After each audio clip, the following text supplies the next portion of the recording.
crazy week for Seattle where we have, man, there's so much to unpack from that game.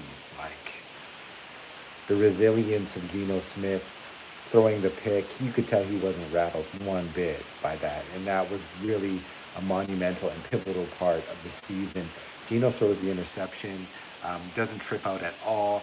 They didn't skip a beat in that game. And once again, the game versus the Cardinals, like some of these other matchups in the last couple weeks, they have not been as close as the score dictates. Make no mistake about it, Carolina was in win now mode. Arizona was in win now. They were trying to do everything. What up, James? How you doing? Um, I'm just away from home and work, and sorry guys, I was so late to the stream today. I had some business to take care of, but I do want to talk about that game. I want to talk about what it took for Seattle to come out there and go to the desert and sweep the Cardinals. Um, there's the obvious, the defense. Kenneth Walker, Geno Smith continuing to ball out, be clutch, 10 of 15 on third down. That was amazing. But more importantly, the team keeps growing. I see growth in this team. I don't see them near their ceiling yet, and that's the most exciting part. Um, but yeah, currently out of town here on a work trip. I got a college game on. I got TCU on because I was checking out receiver Quentin Johnson, who I really like from TCU. Um, what up, 12s plus West? What's up? What's good? What's good, Saijin? How you doing? I know it's a little bit late, but like I promised, I'd come on and do a live tonight and just answer some questions and talk about the game, talk about next week, talk about what we can do to keep this thing rolling. I mean, we got Tom Brady in Germany now. That's anyone's game. Preseason, you would have thought that was maybe a sure bet for Tampa Bay. Right now, I think Tampa Bay is going to be on their heels trying to pass protect Tom Brady. Um, who's really been struggling. So this is getting really interesting. Like I said, if Seattle gets 7 wins, I've said this on my videos over and over. If Seattle gets to 7 wins, when they get to 7 wins and have more than a two, I'll just say that once they get to 7, people will start thinking that Seattle's really, really serious. If they can do that about the midpoint of the season, here we are. Brady has had a big comeback, so he'll bring momentum. I agree. Brady is no joke. It's Tom Brady. But yeah, I don't take them lightly. I expect them to get maybe some calls, but that's neutral ground over there. There's the narrative. They're going to want an exciting game over there, so I think they'll put the whistles away and let the boys play, and that will play to the youth of the Seattle Seahawks, who I think will really attack Brady. Look at it like this. This is brass tacks. Tom Brady is Tom Brady, right? Like he can get the ball out, he can do things. Goodwin, Godwin, Evans. I don't know if that team matches up well against Seattle. I expect Mike Evans to maybe make some plays and stuff. Fournette and stuff, if he's playing, is scary, and it's Tom Brady, right?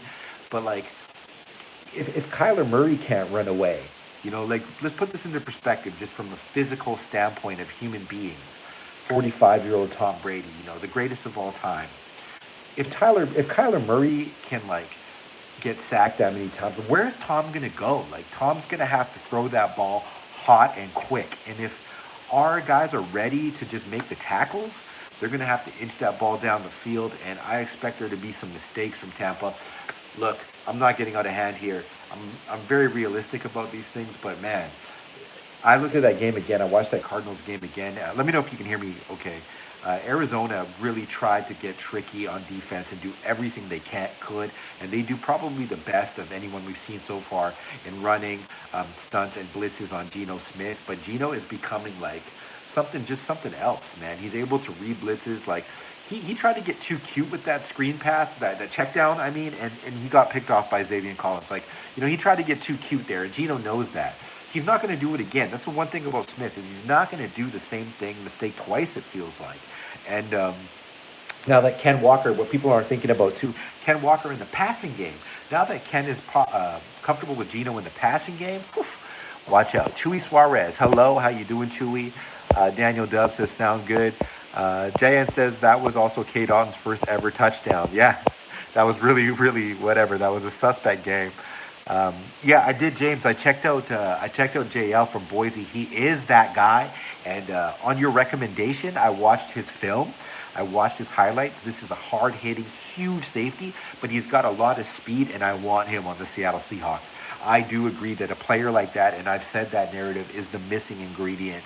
You don't have to put Cody out there to be that guy to try to come up and make tackles. Because Barton, like, he's being more sound, but he's not going to, like, get the pick, the turnover. He's proven that if we can get a guy like that, like your guy out of Boise there, he's just a menacing hitter. If we can bring back that type of power, by the way, I think that was a forced fumble, the fifth forced fumble by Kobe Bryant. That should have counted, guys.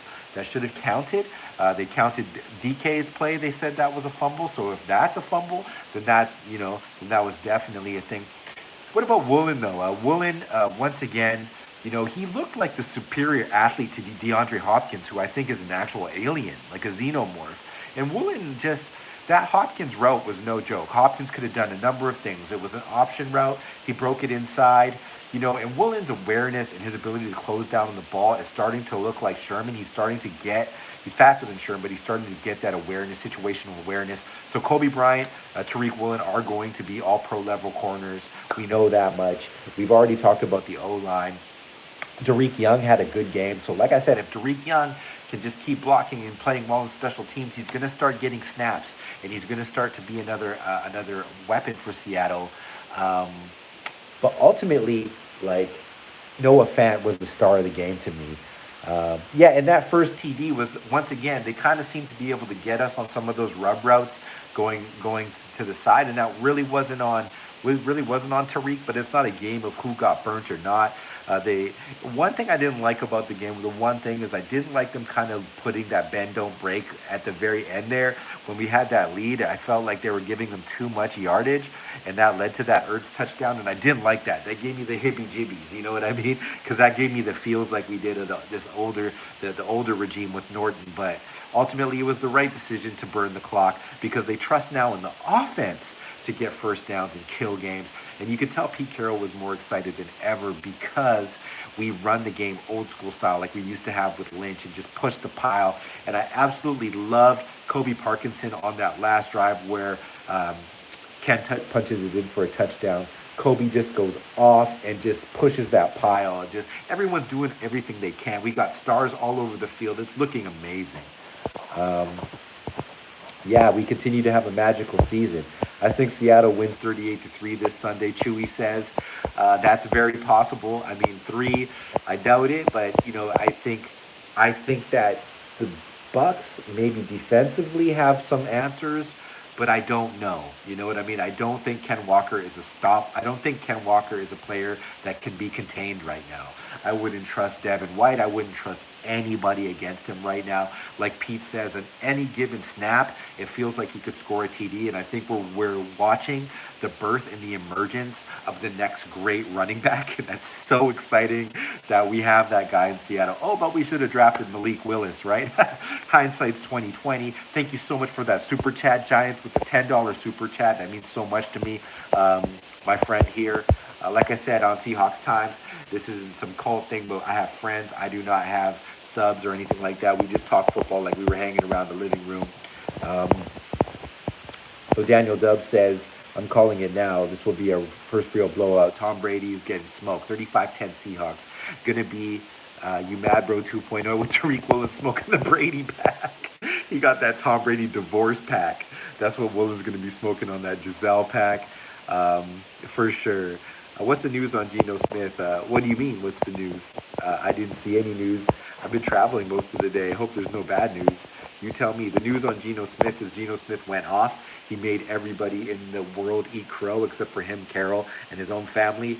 And now he's in the MVP conversation behind Mahomes and baby Josh Allen, and that's remarkable, unheard of stuff.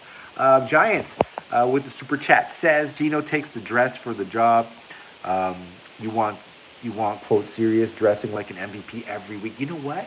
He's being a true leader, coming out suited up, coming out with, in the press conferences with his team. He does nothing but give credit to his teammates, Man, I said that about Geno Smith preseason, even though you guys know I won't front. I was on the other end of the spectrum here thinking that Drew should start. I've always said this. Geno Smith is a great person and a real professional, and he's carried that into the season here and just doing remarkable things. And I'm so happy to be wrong because our Seahawks are dominating. And when I see Drew Lock on the sideline, I see a player who is engaged, waiting for his turn. Could Drew Lock be the next Geno Smith story? Could we win a Super Bowl with Geno Smith and have a good QB? You know what? Pete Carroll, back to the press conferences preseason, says I have two great quarterbacks here. And we were all like, everyone's like, that's insane. The NFL media narrative was like, no, you don't. You have trash QBs. You're the worst QB situation in the league. Literally, CBS and everybody, ESPN. And what's going on now? You know, do we have the best quarterback situation in the NFL? It's possible. Um, Giants, yeah, you're absolutely right. That guy is just treating every single situation. He's really zoned in, locked in, and it's a really cool thing to see. If Jamal never got hurt, we would be much better. I agree, Jamal makes us better, but what it has forced us to do is rethink our philosophy as a defense and play a little bit more players in certain situations. And we've been struggling to find that Buffalo kind of linebacker. Back to the point of, I think Daniel said, you know, if we can draft that guy like J.L. Skinner out of Boise, something like that. But they didn't see it in free agency, and they didn't want to pay. Roquan Smith was never going to be our player. It wasn't going to be that way, which, you know, maybe time will tell if that was a mistake. But I do think we need a different type of player there, not just a straight-up end-to-end linebacker like KJ, but somebody who can really get into space and make plays as well and just smoke people. So, you know, I think they're going to wait for that to happen, but it is what it is. Sajid says Brady, Fournette, and Otten we are good. Yeah, I mean, I'm never too confident, but I do feel more confident than I have in many years about this team and where they're going and the youth and just the diversity of play calling on both sides of the ball. The Nwosu is just right. He's almost up there with Myles Garrett in sacks right now. I looked at that stat. So you have at the leading in sacks is Matthew Judon, and then it goes into Bosa with 8.5. You know, then you're in Myles Garrett, but you have 7 sacks from Nwosu, who was the best free agent signing in the NFL, hands down.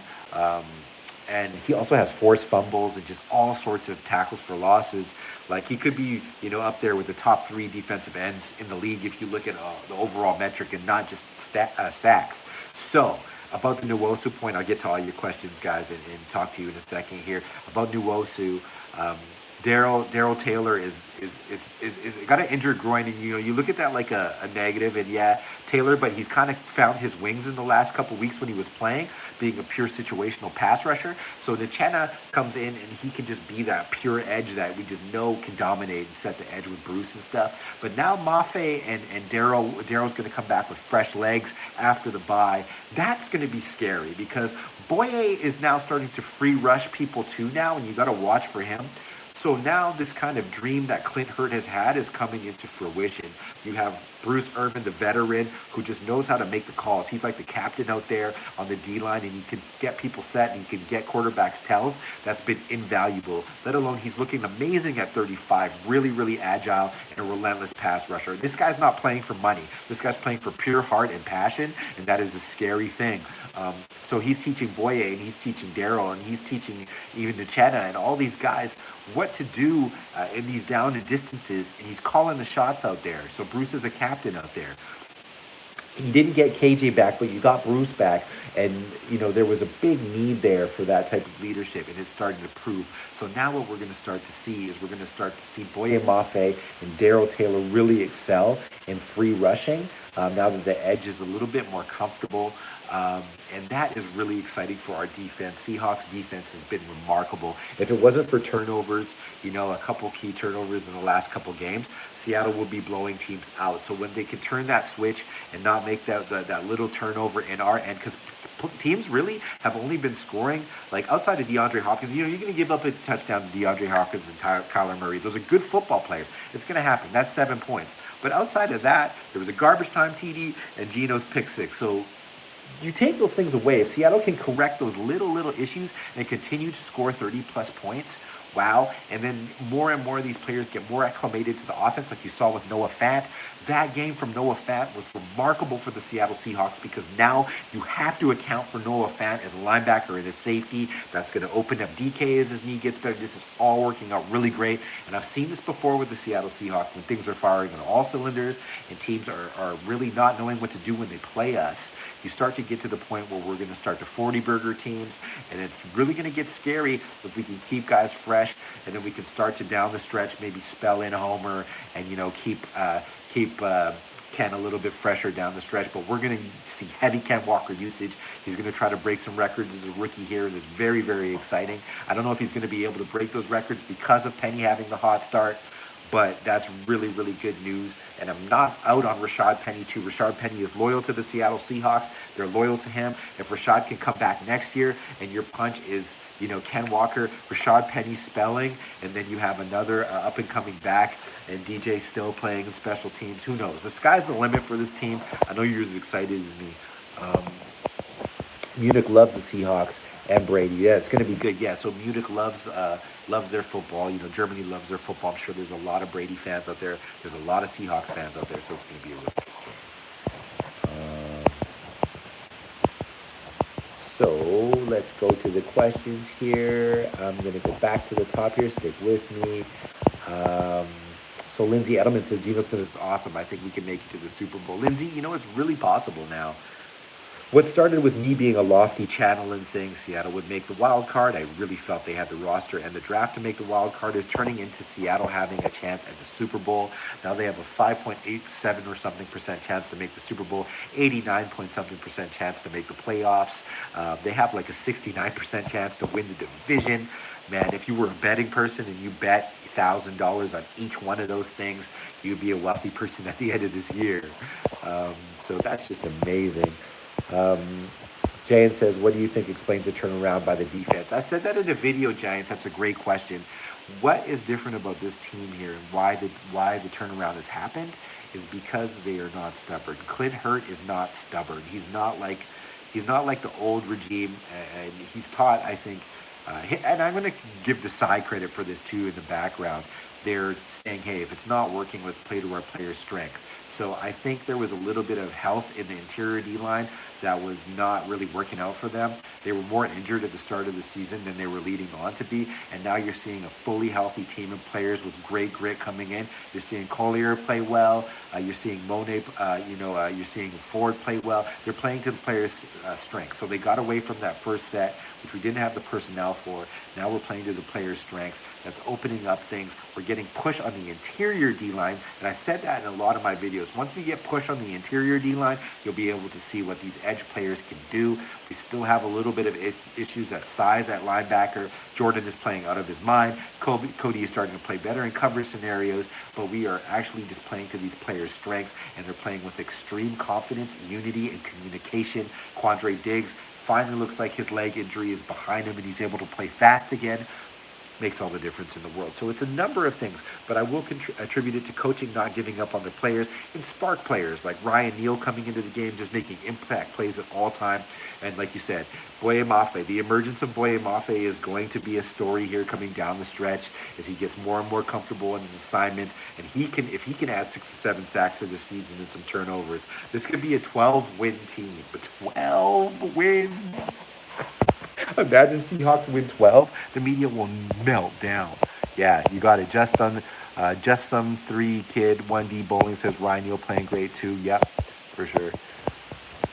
Daniel W says we just started using Ken Walker in the passing game and are going to expand on it from there. Our offense hasn't peaked yet. Totally. I was mentioning that earlier, and you saw them breaking it out. So that's another point. They're being sneaky. Waldron is a freaking genius.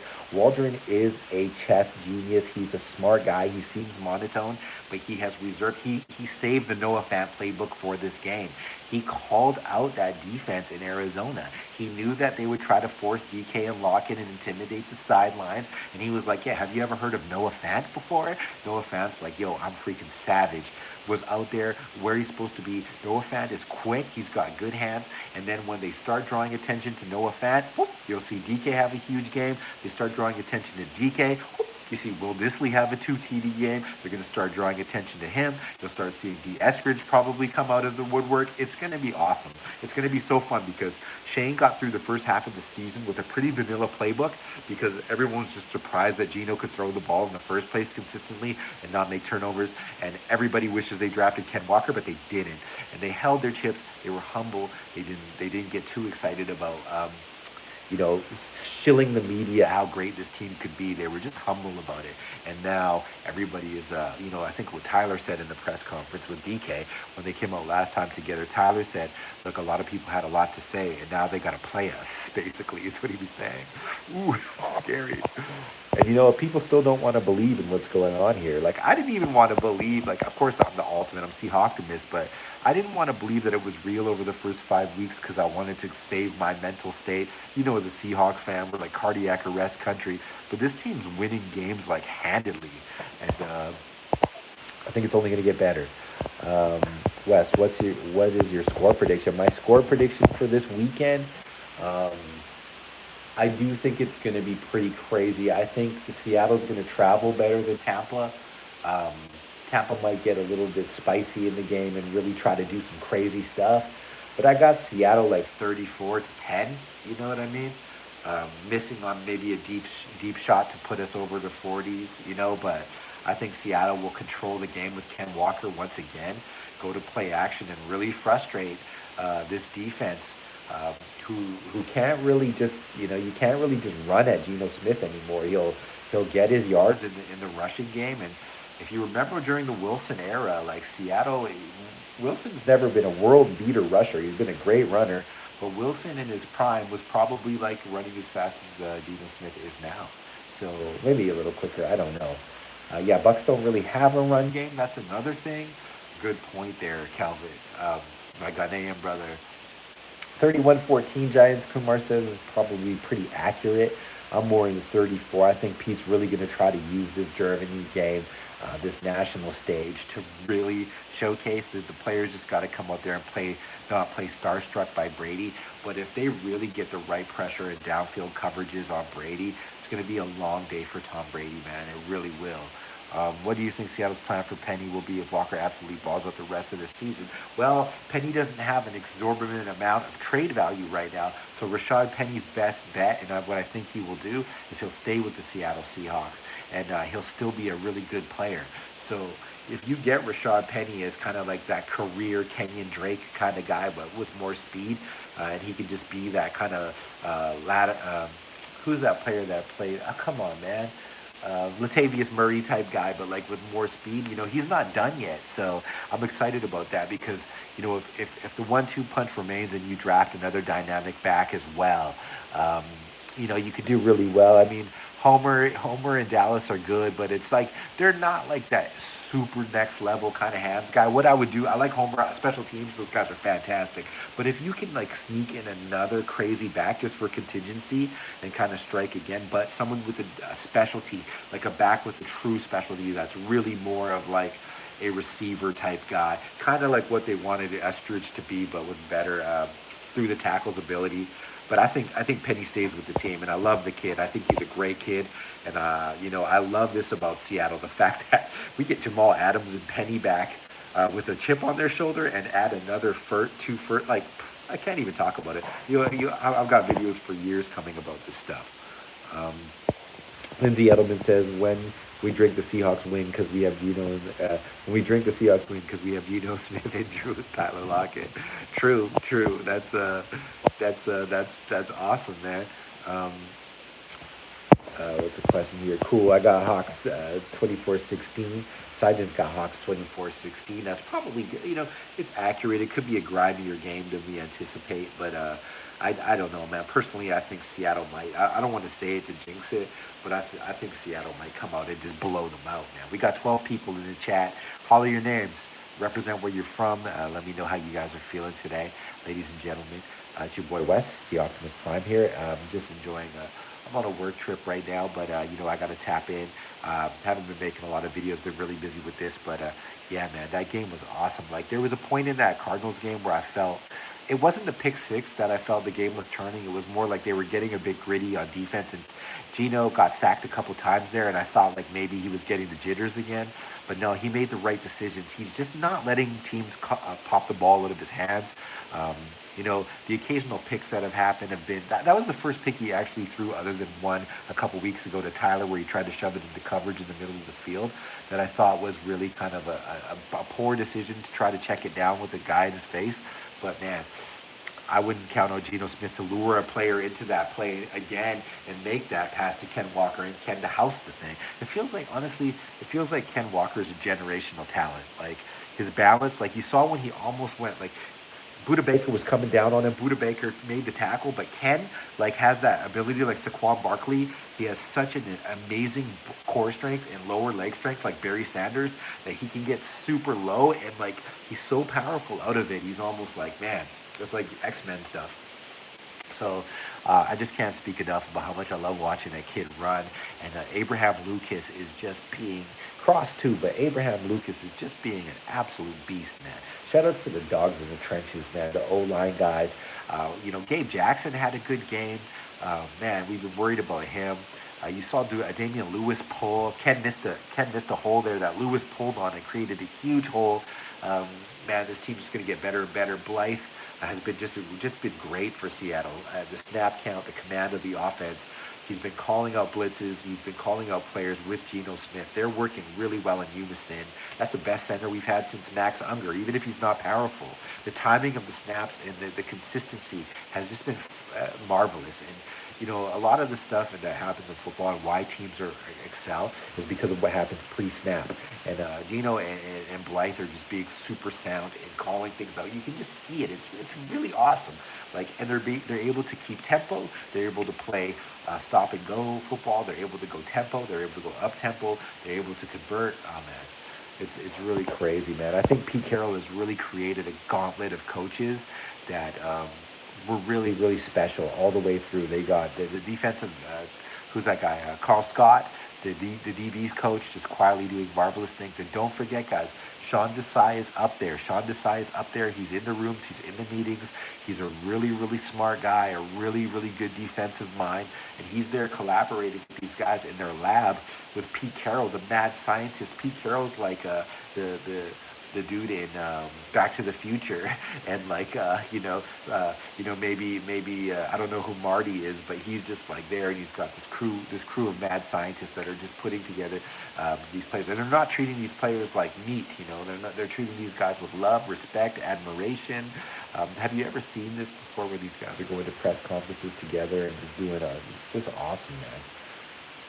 But what was your guys' favorite part of the game last week? I keep hearing Lockett not getting any younger. Lockett will retire Seahawk. No trade. We're not trading Tyler. Tyler never really depended on his speed as much. He was always just so good at route running that he could probably do this for a long, long time. Lindsay says, shout out to you from Bremerton, Washington. Shout out to Bremerton. That's across the water there. Calvin Asamoah says, if we don't keep Penny, there are a lot of nice RBs in college. Yeah, and I think we take a shot at somebody anyway, regardless. Decide next head coach. If you watch my who's going to be the next head coach of Seattle video, I got a lot of slack for that video because people were like, oh, you want Carroll gone? That's not about that. I don't, Carroll's 71 years old, man. He'll probably coach till he's 74, 75. But I think Desai and Waldron and Hurt are like the top three choices. I also had Sean Payton in there, but that's probably not going to happen. John Harbaugh, Jim Harbaugh. But it's probably gonna be Desai. Bring the Desai is perfect for the job. If not, Waldron. I don't know if Waldron has the forward personality. Like he's a little quiet to be that, but like for Seattle, but maybe Waldron's work. I'm happy with any of those guys really. Even Cody Barton isn't too bad now, is he? Cody is still the guy that gives up the yards underneath, but he stopped letting people get behind him on the sideline. So he's playing deeper. If you notice what they've done with Cody is they say, Cody, you're not a line of scrimmage linebacker. We're going to play you in the plays that we had for Jamal Adams, but you're going to sit back here. So at least Cody can come downhill with support and at least cut people's pursuit angles off because he's not fast. You know what it is. Let's see what's going on. Calvin Asamoah, decide next head coach. Yeah, I do believe so. I've answered that. Daniel says, I haven't seen this team this close before. The real Mike Robb report. Love to see it. Yeah, for sure. Um, it's very true, man. Like the tale of like between two Belors and all that stuff, and it's the sideline stuff. DK's maturity, Tyler's leadership, Gino just being rock solid, humble, the defense. Bruce Irvin coming back. You see John Snyder on the sideline, so excited. Pete's press conferences, man, there's just so much love about this. As a Seahawks fan, you've got to be really excited right now because this is the story of the NFL. This is the best story in the narrative of the NFL right now.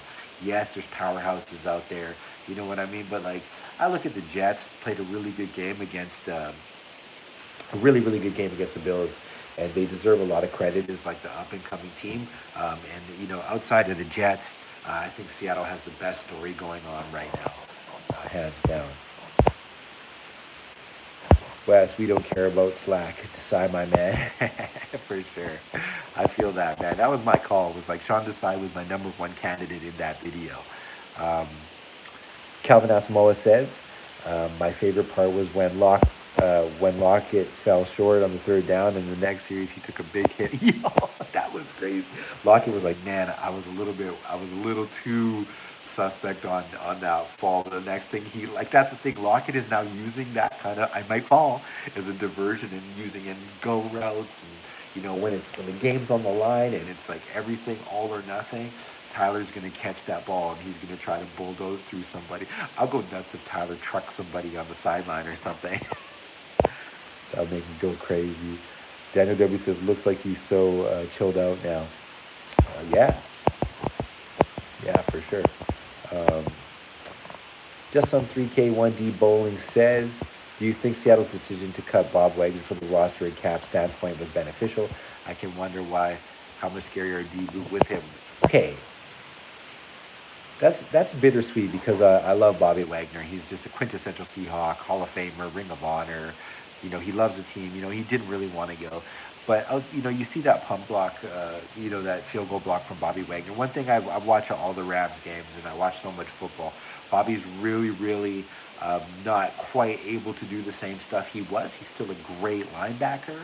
But for the cap space that we need and stuff like that and all in the future, I would love to have Bobby here, obviously. But he has lost a step in some ways, and he's getting targeted in a lot of ways. And that started to happen to the tail end of his career in Seattle, but that's just football. Bobby Wagner, I would love to have him here, but ultimately they had to do what they had to do, and they did that not just for them, they did that for Bobby, and that's just what I love about the Seahawks, you know what I mean? But yeah, that's how I feel about it. I'm sure they wish they would have held on to some other players because they didn't think, I don't think they would have thought they would have been this crazy of a team, even though they thought they would have been good. Jayant Kumar says, yo, the Jets deserve all the love. Amazingly great coach. Yeah, Salah's a great coach, man. I always love that guy. Even though I can't stand the Niners in a lot of ways, just because I'm a Seahawks fan, a true Seahawks fan, I respect their coaching lineage and what they're able to do there. But Salah is a quintessential team coach. He looks great on the sideline in his control of the game, and he's a real players coach. He reminds me of Carroll a lot, but on the defensive side. But yeah, Jets, it wasn't hard to see the Jets could have won that game. Side-gen, I wouldn't have bet against them, but, that was pass interference on Sauce at the end for sure. If it was a Seahawks player, they would have called that. But, Sauce Gardner is an amazing player. Sauce is really, really confident player, but I don't think he's as good as Tariq Woolen. Like, he has an amazing, like, sound control kind of stuff. I think Sauce's ceiling is like Sherman, but Woolen's ceiling is Woolen. You know what I mean? That's how I'll do a video. Sauce Gardner's ceiling is Richard Sherman. Woolen's ceiling is Tariq Woolen.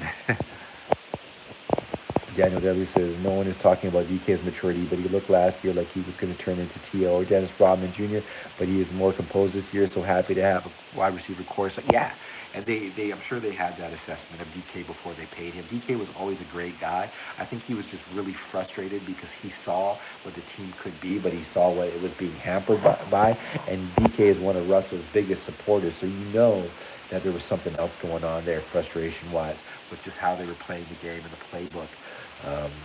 So yeah, that was super cool to see DK take that huge leap forward. We got 15 12s in the chat. We got 15 12s, 15 12s, and 12 likes.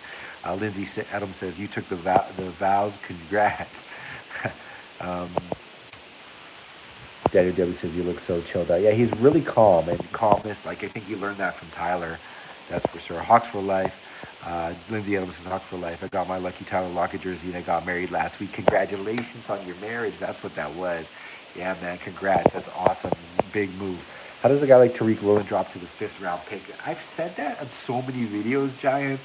I don't know. Like, even if you don't think he can like play coverage or something like that, and he has limited tape, and he's from a small school, the Metro Bulls alone, like, you have to take a flyer on that guy in the 3rd or the 4th round. I think a lot of people had him in the 3rd round grade coming out of the combine, but everyone's like, no, Texas San Antonio, Stingley, and there's some good corners out there. But man, I was really high on Woolen. I almost felt like Seattle was the team that was going to do it, but at the value they got him, right? Because they were able to secure Kobe, who was a sure shot bet of a good DB, but Tariq was a little bit more questionable based on the competition and his lack of experience at the position. But yeah, we've heard that story before. And if anybody can turn that story around for a player, but I think Tariq always had this in him. He just went to the perfect situation. Pete is the DB deity per se. So here you have it. You have Seattle. Let's recap it, because as a Seahawks fan, I love talking about it over and over again. Charles Cross has now manhandled some of the best rushers in the NFL. Yes, that's right. If they've gotten sneaky little sacks here and there, Charles Cross is a franchise tackle. Abraham Lucas looks to me like the most dominant right tackle in the NFL right now. I could be wrong and be a homer. I'm probably wrong by PFF standards, but it looks like to me like no one is more of a savage than him off the ball in the league right now. That's how it feels to me, and his diversity in pass protection, downfield blocking, and at point of attack blocking in screen game has been amazing. That's another thing that we can develop, the screen game. Okay, so those two tackles, the league is starting to catch notice. Yeah, they had a good draft, but they're not just good. Those guys are great players, great players that are going to really, really make it go off. I love your chats. They're so respectful. Much love to you guys. Yeah, we just talk about it in a really family-oriented kind of way. Boye Mafe went early in the draft and kind of is that unsung hero. Whenever they talk about the rookies, they're not throwing Mafe in there because Mafe is just getting going. But Boye Mafe does have all-pro talent. He's a brilliant kid. He's got the physicality, and you're starting to see him come off the edge with a lot of snap and confidence. Boye Mafe, man, what a great choice by them, because now you're starting to see if this cauldron starts brewing and we start drafting more defensive tackles, like, I'm not going to say Aaron Donald, but those types of Trayvon Walker, Aaron Donald types inside that aren't just your 30-plus guys who are doing great for us, by the way. But if we start getting those types of guys inside, which Pete is going to do now, your Breeses and your Jalen Carters, because we have draft capital. Once we start getting that kind of stuff, we'll have the best D-line in the league, the best O-line in the league, the best receivers in the league, the best running back in the league, two of the best corners in the league. Don't sleep on Mike Jackson. Mike Jackson is a beast. You got Jamal Adams, which you won't have to play every down. You got Quandre Diggs, still a savvy bet. You bring in that big Cam Chancellor type hitter. You got Ryan Neal. You've got depth. We're a Super Bowl caliber team. I said it. Yes. So, going back up here, I gotta keep it down because I'm in a hotel. We're all congratulating our brother Lindsay, for getting married. That's amazing. I had a baby girl named Marilyn and a baby boy named Patrick Jr. Congratulations. Wow, that's so awesome. Little 12s, I hope. I hope you got them in their little 12 onesies and stuff like that. You know what I mean? That's what it is, man. Congrats on that. That's the most important thing. Family's the most important thing. Congratulations to you. Seahawks won the 2022 draft, and offseason, no other team got more value than us, in my opinion. Yeah, the Jets came close. They have Garrett. Garrett Wilson's really good. He makes boneheaded plays. Sauce. They did well over there, but we have 6 starters. If you had to start Derek Young, you could start Derek Young. If you had to start Bo Melton, you could start Bo Melton. They're keeping Bo around too. Like he's got good energy on the sideline. He doesn't look dialed out. Like he's just gonna wait his turn. So yeah, D's gonna have to start playing some ball, or else they're gonna start bringing those guys up. Man. Even though D's doing his stuff, he just can't. You're just not targeting him enough. I want to see them take a deep shot to Eskridge, just to get his momentum going. Um, Yeah, cherish those moments, man. Sajid says he's correct. Cherish those moments with your little ones in this time where you're freshly married and all that stuff. Shout outs to all you guys, man. I care about all you. Jayanth Kumar says, a question about the 49ers with McCaffrey. Do you think they're still favorites for winning the NFC West? Um, that's a loaded question. They're going to have to prove it to me over the next 3 games. I think if their full offense comes together, they have the most like kind of powerful offense on paper.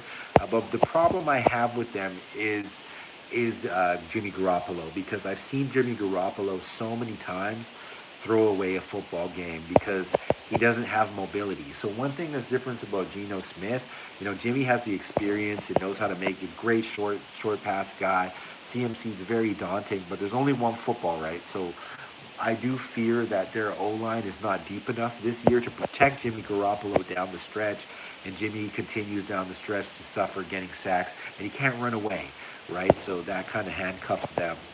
I think they would have been better off having a fully developed Trey Lance who could escape pressure, because CMC doesn't need a deep ball or a freaking, but that's just me. But then the media narrative will have them favorites until they drop a couple more games. But if I'm the Seahawks right now, I'm not afraid to play the Niners because it'd be a good game for sure, and the Niners will get the Vegas spread. But once again, like we can attack people with our defense now. Remember, we were winning games giving up like 30 points.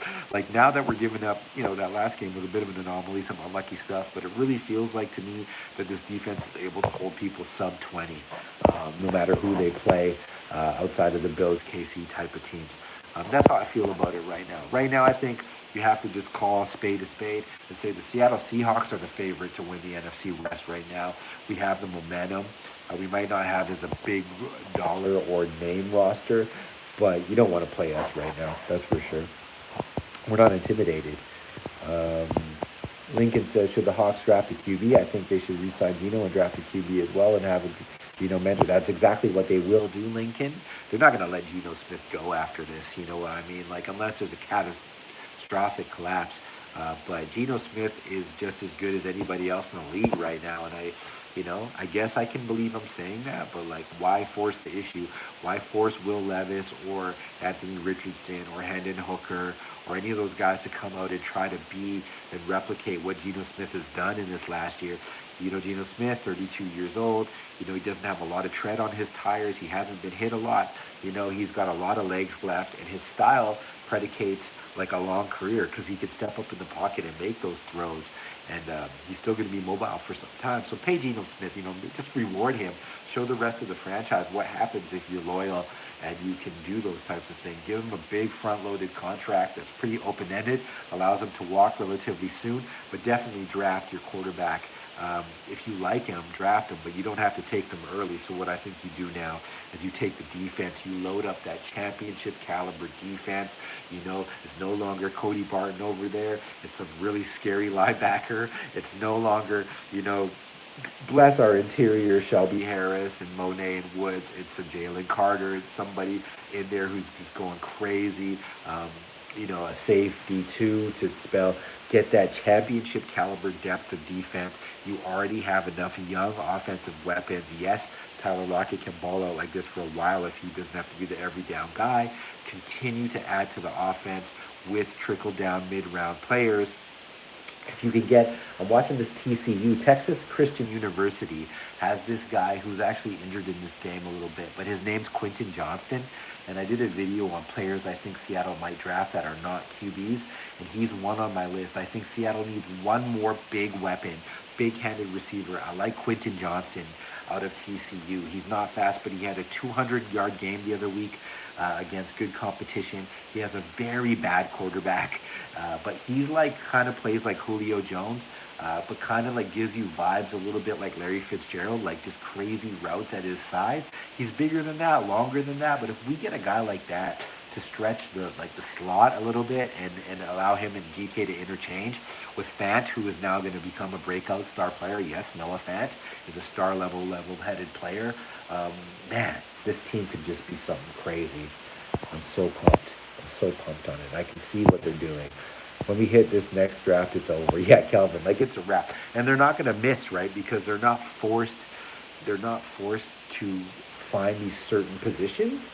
So they're now just able to take best available players, even if it's just at depth. That's been working. So they're just going to keep getting better. Somebody's going to have to work really hard to take Michael Jackson's job, man. And Trey Brown returning, I think he's more talented than Jackson, but you don't want Trey Brown to necessarily have to play every snap because he's like a little dude. And, I think he's good and he's very, very awesome, but you don't want to have. I like Michael Jackson and Trey Brown changing out for freshness because they can both do very similar things, come up and tackle. Trey's probably a little bit more of a threat to pick the ball off downfield, but let's not sleep on Michael Jackson. He's been a revelation. Sat behind Stephon Gilmore, sat behind some real good players, and he knows what's going on. I had a dream about Marvin Harrison Jr. on the Seahawks. Wow, that's a good dream. I had a dream. Imagine. Let's see here. Sorry, I didn't see your questions. Defense win championships, baby. 100% Lincoln, and you best believe Sean Desai was brought here, as to run it. We're going to keep our defensive mentality because look at our division. That's how they've been winning. Niners have gone deep because of defense. The Rams have gone deep. Yeah, they got Cup. They brought it. They got guys, but it's because of the defense that they won.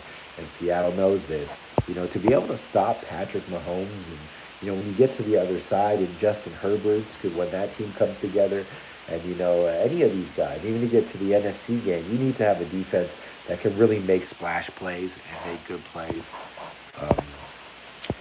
So that's what's going on. You're absolutely right. Daniel says Quentin Johnson runs 4.40, 6'4", so he's pretty fast. He can block and is physical runner. I would love him in the draft. He has Hall of Fame trajectory if he can put it together. That's what I see.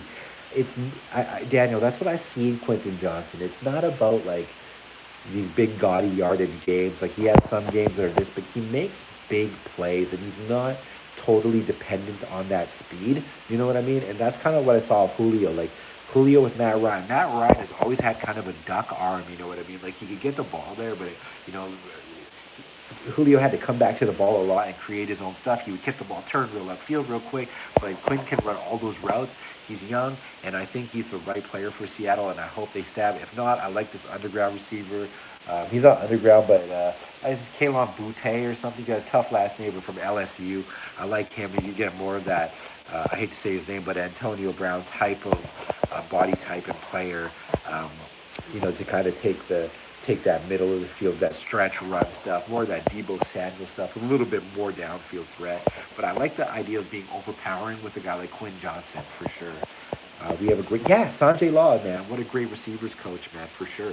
You saw him on the sideline talking to the guys after, he's so cool. Like, he talked to DK after that one simple DK route. Man, we got it all, man. We have like 5 head coach caliber coaches out here doing their thing. Hopefully he'll be stronger for the loss. What's up, my good? Yeah, Malik Willis Thursday night game was rough on the rookie. Mahomes did try to cheer him up, but Willis I think can be good. He just got to learn how to throw and make his reads. And, Tennessee seems like a bad organization to be a quarterback in the sense of, like, it's just purely built on running. And they don't really have the talent, like the coaching to develop QBs properly. But, yeah, Malik Willis, I think, has time. He's going to need time, but that's what we expected. Grug said, what's up, good? What's up, good, my man? What's good, my man? What's up, Grug? Hopefully, I'll be stronger for the loss. Absolutely. Anthony Robos, he hit me up in something there. I don't know what language that is, but that's fire. Calvin says, no hate, but I'm hoping that the Broncos lose games for our pick. Yeah, we all are. They're at pick number 11 if it ended today. That's crazy. Marvin Harrison Jr. would be awesome to have here. I've got to do more research on him. I want to watch more game film on him, not just highlights. Wes, we need to beat the 49ers. Can we? Sajid, I think right now on any given Sunday, Seattle Seahawks can match up against anybody right now. We're getting low, like it's light usage too on Metcalf and Lockett. That's another thing too. They're not burning them out in the season. They're leaning on the run game. They're leaning on the tight ends in the bootleg game and the screen game. They're leaning on some scrambling. The DK Metcalf playbook will come out once he's fully healthy.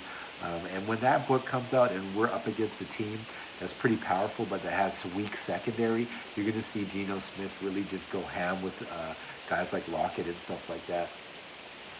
It's going to be exciting. Whoa, just a nasty hit there. Egregious hit here in this Texas Tech TCU game. Oof, that was bad.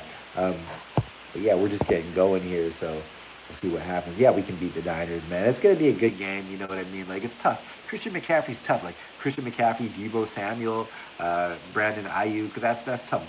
Kittle, if he's healthy, that's a lot to defend. But if anybody can do it, we just got to, like, help and support the points of attack. They're going to try to attack Cody Barton. They're going to try to attack that part of the field, the middle part of the field. With those players and run a lot of screens. We just got to make our tackles and expect them to try to like clock manage the game. But what they have to deal with is K9. Good luck. I don't think Joey Bosa can tackle K9. I don't think anyone. Because if you blitz Geno, because Geno's so good at audibling, you come too fast at Geno, K9 takes the ball and hits the hole. You don't come fast enough at Geno finds people. Like, this is a different beast we're dealing with here. I don't know how to explain what Geno Smith reminds me of right now. He kind of reminds me of a little bit of like Randall Cunningham, mixed with, I don't know, man. It's hard to explain. He's kind of got his own game. He's got his own swag, man. It's crazy to watch it, though. And he's always talking. As soon as he does something, he goes and he talks to Drew Lock. Like, Drew Lock is special in his own right. Like, Drew is over there, like he's really involved, and like those guys are communicating on what they see, and even guys like Locke are having a huge impact on the team right now. All right, peace, gang. Thanks, Wes. Enjoy your week. I'll see you after the next game. Giant, thank you so much for the super chat, man. I really appreciate you here. Always love your insight and your input, man. You're a great person. Thanks for coming through, man. Greg says, really hope we draft Miles Murphy and Trent Thompson with both of our first picks next year. Haven't done a lot of research on Simpson, pardon me. Trent Simpson, I'm going to look into Simpson. Thank you. He says Murphy's not that good, bro. That's interesting. These are all opinions at this point because we don't know how these guys will translate skill sets to the NFL. But thank you for the input, guys. If you have any players that you want me to highlight or do videos on, yeah, Warren Moon is a good comparison. I'm going to do those for you. Wes, do you think Russ is looking at us thinking, did I make a mistake? I don't know, man. He has like 285 million reasons to overlook that mistake. But I think the marriage was over, and he needed to change the scenery, but he went to the wrong team. I think if he went to the Giants or something, maybe that would have been a better scenario for him. You know what I mean? But I think the whole allure of the lineage of the team, and Russ is a businessman, right? He wants to be big in two communities. He wants to be big in the Seattle community and Denver. He can make his mark there. So I think that was the goal there. But I don't think Russ thinks of things that way. I think Russ is more just like a lives in the moment and takes it one game at a time type guy. So I'm not a hater of Russell Wilson like a lot of people are. Yes, he was corny. Yes, he was robotic. Yes, that was his method and his nature. But I think he's definitely a great human being and was a great football player for at least 9 seasons and probably still has a lot more in him. He's terribly injured. I'm not defending them, but Jerry Jeudy was overrated. Cortland Sutton was overrated. Garrett Bowles was overrated even though he got injured. They have a nice young tight end. They weren't deep enough at running back. That's not a good O-line. The defense is really, really good. But that's about it, So I think he could have gone to a more dominant situation. It wasn't like Brady going to Tampa, Russ going to Denver by any means. Miles Murphy is the most overrated player in my opinion. No disrespect. He's a late-round prospect that's going to get pushed up because he's a premium position. His athleticism is man. His stats are weak. Daniel W. I'm going to check the tape on that. I would like to see what our friend here sees in Murphy that he does like, because I want to look for both aspects and both of your points of view. What do you think about McVay's super team coaching style coming back to bite him? Yeah, that's what happens when you buy a team in any sport. That fizzles out. Once the money runs out, somebody gets hurt. That kind of thing happens. Players age. You no longer have the draft capital to supplant that. That started happening to the Seahawks. But McVay's just trying to build a super team and dominate. And then they were getting a ton of calls that year too, man. It was a bit egregious. Science is west. I thought about you should have went to the science. That's where I saw Sierra there. Um, that's where most of yeah, yeah. Like, why didn't you go to New York? Big lights, big city. You know what I mean? Maybe he was afraid if he failed in New York or he had problems in New York, they'd usher him out of town faster because that's a tough market for athletes that don't succeed and get really deep. Or maybe they just didn't want to live in New York City because the cost of not the cost of living, but the state tax, the busyness. Their children. There's a lot of reasons. Um, you get a Powerball ticket, you become a part owner of the Seahawks. I love it. If you could win $1 billion, you couldn't even own a team. We got to get payback on Tom. I want 5 sacks and a pick on Sunday. Yeah, man. I mean, that guy just lost a marriage with Giselle. I think his payback is enough for him. He's already struggling enough. All right, peace, y'all. Have a good night. Good input by everyone. Go Hawks. Yeah, thank you so much, man. Thanks for stopping in, bro. Really appreciate you. But yeah, take care, brother. Man, I want a piece of the Seahawks franchise right now. Yeah, well, but if Koi, what's good? Yeah, if Jody is positioning the team to sell, she's happy right now because the premium for the Seahawks right now is beyond 4 billion. I think it was a 4 billion assessed team. Is you know Gino and company have put that over there now. Now it's a really hot market. The thing I love about it is we're not going to move anywhere. We're not going to get supersonics. Whoever buys the team, I just hope that person believes in the us allowing us to maintain the integrity of the team and the culture of the team, and doesn't press the coaches to be something that they're not. Because what makes the Seahawks original is they are original. If that makes any sense. Yeah, I'm gonna go for another few minutes here. So, guys, what do you think? We need to do to beat the Tampa Bay Buccaneers? Let's talk about that for a few minutes before I sign out. Um, my keys to the game, obviously, you get pressure on Tom Brady. That's always a thing. But I think you cannot play on your heels. You cannot play this game and say, we're just going to let Godwin get 6 yards here. We're going to let Mike Evans get 11 yards here. We're going to let Tom just dig and dunk the ball. No, let's try to play aggressive, pop the ball out, go for picks. Just go for it. I just want us to go for it. Win or lose, because it's okay to lose this game. You know what I mean? But I want them to go for broke. I want them to bring out the Statue of Liberty playbook, the black book, all of that. Do not sell the team. This business owner yeah. I haven't looked at all the prospects, but like Bezos and these types of guys, it's just business to them. I think Allen, it means a lot more to her. If they move the Seahawks, yeah, they will. They won't, man. They won't. It's too much money. There's too much money. They can't put the Seahawks in Portland or put them in an LA or a Frisco. I guess they could move them to Germany. Even if they move the Seahawks to Germany, I wouldn't even be mad. You know, I'd just be like, wow, okay, that's gonna cost a lot of airfare. I'm diehard. You know, I agree. Let's see what's good here. Daniel Dub says, I agree. Don't let Brady dink and dunk. Bucks have the worst rushing game in the NFL this season, so we don't have to worry about rush. I was like, or they try to sneak rushes on us and catch us slipping. But yeah, let's just not let Brady do his Brady things, and just put the game away. Let DK go off, test Tampa's BBs. Yeah, count on us to stretch the field and try to pull the linebackers away from Ken, that's for sure. But those are the types of games like Metcalf, those big moment games. I trust him. I trust his greatness. I trust DK to just kind of been easing these last routes. He hasn't been trying to turn too hard on himself. So that injury, I think Pete Carroll is using that injury to kind of troll teams because DK looks happy as hell. So yeah, DK is the type of guy that could go to a big game like that and just go ballistic. Let's see what's going on here. The Munich Seahawks. Daniel Seidin says, Daniel W says, I hope Sherman told Tariq that if he gets an interception, he has to look at the camera. Imagine that happened again. That's crazy. No, Tariq's a different personality. He's much more quiet. He's much more quiet than Sherm, but Sherm, I'm sure, has infused some dog in him. I guarantee you, Tariq Woolen at this point in time has watched every single NFL and college snap of Richard Sherman's life, probably even high school, when he played receiver.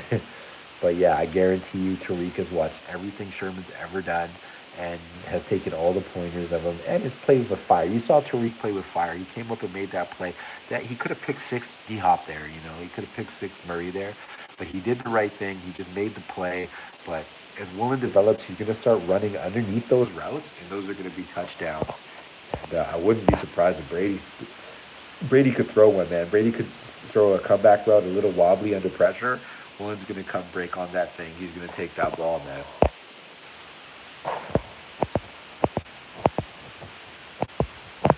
Koyamate, my guy, how you doing? Um, it was nice to talk to you last time as well. Eskridge needs to show up. Sorry, I gotta get this going here. Eskridge needs to show up. Needs a big game. This could be his come out game. He needs something. They need to get him a touchdown. It's like I want to blame D and stuff like that. But he's more than an end around player. Like you have to be able just to give him a quick little throw. Just give him a little throw in space on the run, and just see what he can do. Drag a linebacker away, give him the ball in the crossing route, and see what can happen with a lead block. Please. I want to see it so bad. But they're hyped on D. They're not mad at D because he's drawing players, he's drawing attention away. D is a good downfield blocker. He's strong, but I want to see him get involved and get his. And this could be a good game for that, for sure, because I think this type of defense could be susceptible to that type of player and crossing routes. Like as you saw Cup score, I want to see that too, man. I really want to see that because I really like him. Alara09 says, be consistent. Hopefully the time zone change doesn't impact too much. I think, if anything, Seattle is such a travel team. You know what I mean? They're used to long flights. They're used to flying. They're used to the difference. And they're a younger team. So everything's exciting and new to them. So I don't know, man. That's 50-50 on that one. Dude, thank you. I would laugh so hard if that actually happened. Totally. That'd be really funny if Tariq said, you mad, bro? But Tariq would say, Tariq's like, well, shoot, Texas Tariq, man. He talks like John Wayne or something. He talks like a cowboy, man. He's from Fort Worth, Texas. One of our commenters on the section was his high school or his Pee Wee football coach came in on Seahawks Times on the comments and say, hey, I coached Tariq Woolen in Fort Worth as a kid, and he's always been crazy. He probably ran 4.3 when he was 10 years old. But yeah, man, Tariq is really, really crazy. So that's exciting. Yeah, Kobe had a pick taken from him and a forced fumble. But you know what? The tape don't lie. He was there, and he's gonna continue to be there. The Kobe fumble, it was if it was the end 2 feet down in control. Yeah, that was garbage. Like we got robbed by the Saints. In that Saints game, we got robbed on those same calls. Olave's, they considered a touchdown. DK, they considered a fumble. Garbage. That narrative changes when you're a 6-3 team, though. We're getting stuck with the Percy Harvin effect with Eskridge. Just got to figure out how to actually use them. Yeah, to a degree, but you don't have the locker room problems with D. D just wants to win. That's what I like about him. Like, maybe they're not impressed and, somebody takes his spot. But D, D's a good player, though. So, let's just get him involved, man. When we have a game where we kind of have it in hand, or just pitch him the ball, man. I think it's randomly the opportunities just haven't really been there. All right, y'all. I'm gonna check out soon. Not check out, but I think I'm gonna go for the night. Thank you for the hour here. I wish I could have come on sooner. We'll try to do more tomorrow evening because we'll have a lot more time. So if you guys wanna kick it tomorrow night again. We'll get a little bit more into it. But yeah, thanks again for chiming in tonight, everybody. I really appreciate you guys. I'll make sure to like and subscribe to Seahawks Times. I'm sure all you guys have subscribed here. I really appreciate your support and friendship. Facts is D punching teammates. Yeah. Percy Harvin was a scary person, scary individual. He was just a cool guy from Indiana. You know what I mean? But yeah, much love, Saijan, Giant, all my friends here. I'm going to give you guys all your shout-outs here. Kai Motai, Daniel W., Saijan, Alara09. Who else chimed in today? Calvin, Just on Kid Bowling, 23. Yeah, he's dope. Grug was in here, always dropping by. We got Anthony Robles, that's my dude. So many of you guys, man, it means so much. Hope you guys have a great night. Peace. Lindsay, peace.